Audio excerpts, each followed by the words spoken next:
尹锡悦带着任务来到日本，这是美国在亚太打响的第一枪。大家好，我是肖云华。尹锡悦时隔4年访问日本，企图两国联手发挥对付中国的作用。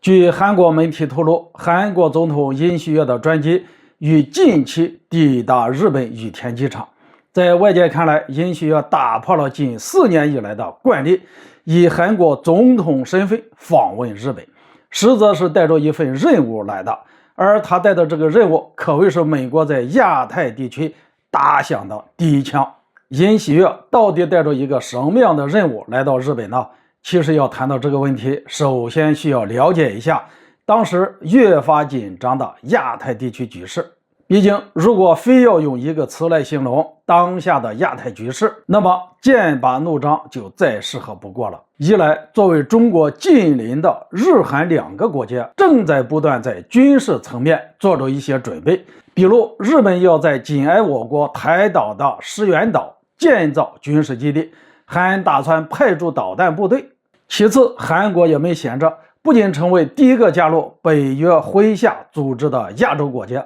还与北约共享情报，还在积极推动萨德的部署。可以说，从日韩2国在军事层面的动作来看，就是狼子野心，昭然若揭。相信大家都能看得出来，日韩2国做出的这些军事行动的背后都有美国的授意。原因很简单，不管是日本要紧挨台岛建基地，还是韩国积极推动萨德部署，这些都是美国乐意看到的事情。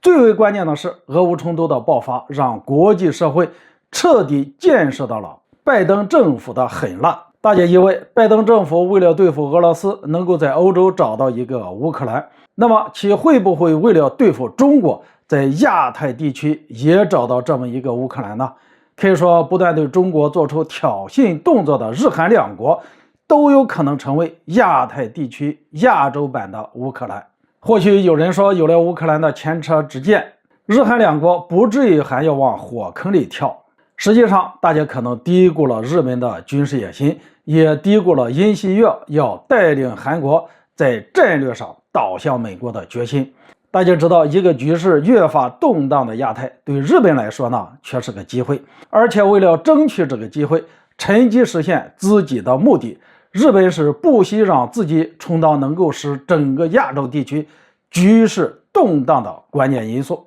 而韩国虽然和日本不同，但没有迫切想要实现军事野心，但它却有安全要求，而且伴随半岛局势日益紧张，韩国方面可谓是寝食难安。在我看来，尹锡悦试图带领韩国在战略上倒向美国，换取美国对韩国的保护，来解决自身的安全需求，是一步不太高明，甚至可以说是臭棋。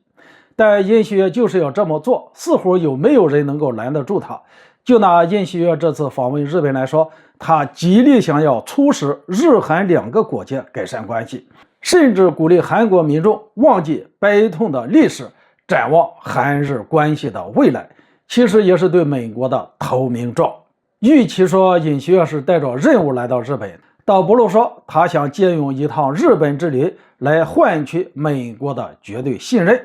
以此来解决韩国的安全需求。只不过当韩日2国坐上一桌，想要并起恩怨，握手言和，这对中国而言却是一个极其危险的信号。